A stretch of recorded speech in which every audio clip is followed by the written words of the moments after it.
Okay, let's just dive right into this. I mean, look at this incredible parade.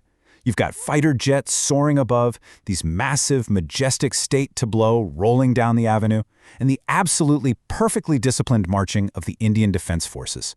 It just perfectly captures the vibrant, diverse pride of an entire nation totally on display. It's loud, it's colorful, and it is honestly just a spectacular sight. Welcome to The Explainer. Today, we're going on a seriously captivating journey to decode the symbols, the celebrations, and even the everyday objects that weave together the rich cultural tapestry of incredible India. We're going to see how a nation with over 1,000 languages and countless traditions manages to stand together with a shared belief. So, grab a seat because we're about to uncover some fascinating stories hiding right in plain sight. Section 1. Days of Shared Pride.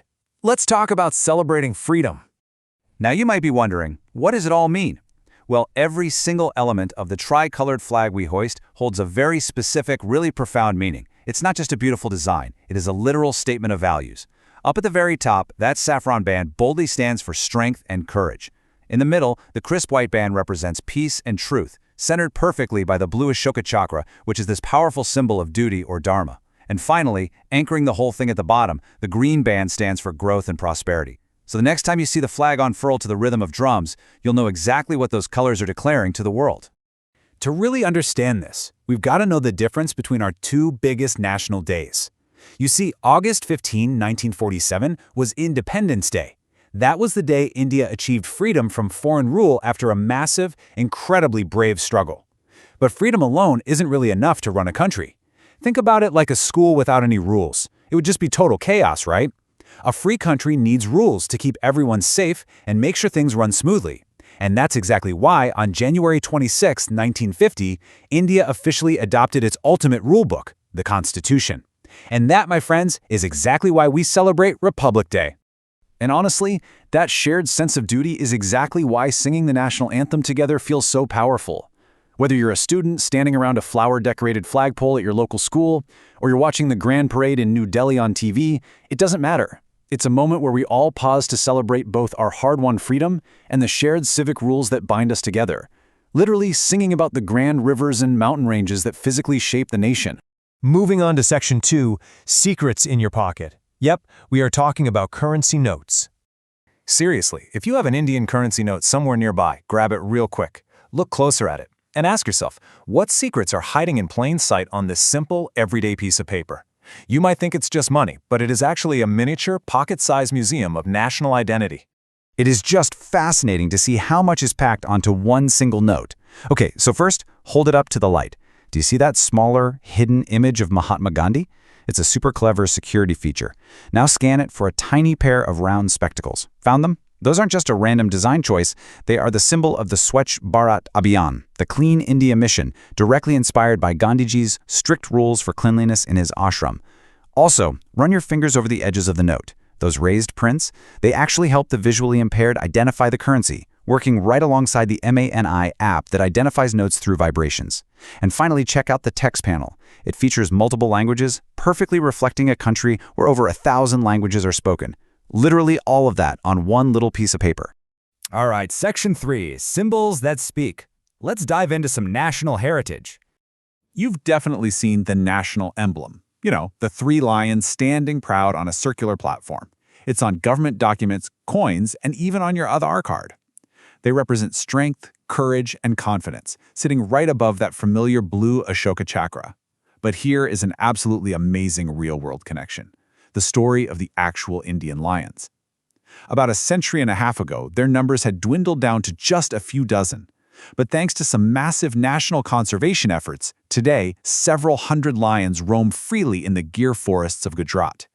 It's a remarkable comeback story that gives real, living weight to our national symbol of strength. Okay, let's try a quick riddle. Read it with me. I wear orange with black stripes bold. I walk in the forest, deep and old. With a mighty roar, I rule the land. Guess who I am, strong and grand?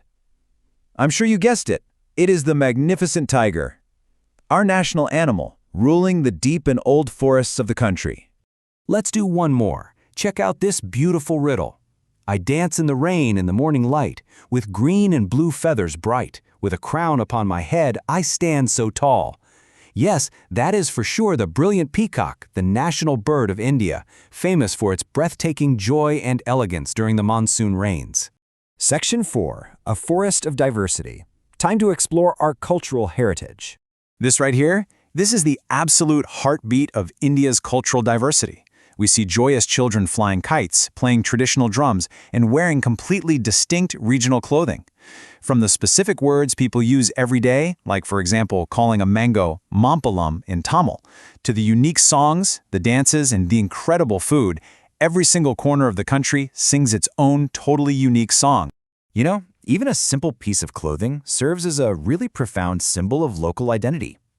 Take headgear, for instance. Out in the vast desert landscapes of Rajasthan, you'll see men wearing a brilliantly colorful safa or pagri. But travel up into the cooler mountains of Himachal Pradesh, and people wear a traditional topi. This isn't just about fashion. It instantly tells a story about where someone is from, what they do for a living, and their deep cultural heritage. Plus, practically speaking, headgear also serves as protection, whether it's from the harsh sun or, in the case of helmets, protecting our soldiers, construction workers, and everyday cyclists out on the road. And this incredible variety, it totally extends to the sounds we make as well.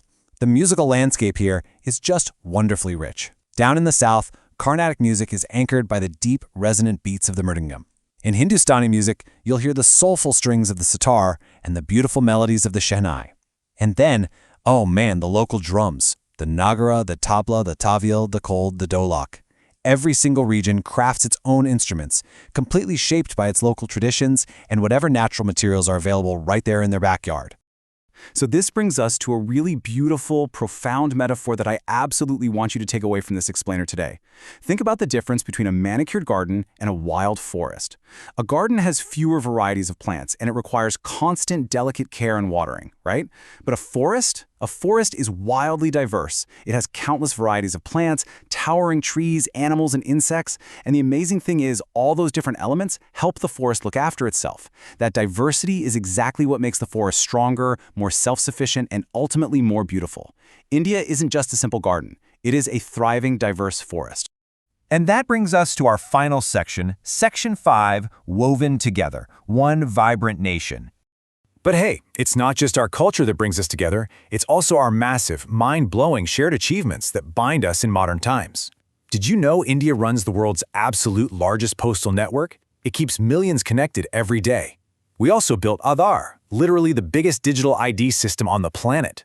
And when it comes to sports and shared passion, the Narendra Modi Stadium in Gujarat is the world's largest cricket stadium, packing in 132,000 cheering fans. That is massive. Plus, representing our shared history, the Statue of Unity stands incredibly tall at 182 meters, making it the tallest statue in the entire world. These achievements are the thick, undeniable threads connecting a massive population into one modern nation. Ultimately, as it says right here, each region of India tells us a unique story, intertwined together like a thread. All these different threads are woven together into one strong, vibrant fabric, full of energy, color, and life. Every single local language you hear, every drumbeat at a festival, every traditional safa or topi, they aren't things that divide us. They are unique, absolutely essential threads woven tightly together to make the entire national fabric resilient and beautiful. So, as we wrap up, I want to leave you with something to really think about today. Take a moment to look around your own neighborhood. Visit your local parks. Talk to your family about your own unique traditions. Ask yourself, how does your specific, unique thread make this grand, incredible national fabric even stronger? Really think about it. Thank you so much for joining me on The Explainer today, and hey, keep exploring all the amazing stories hidden right in your own backyard.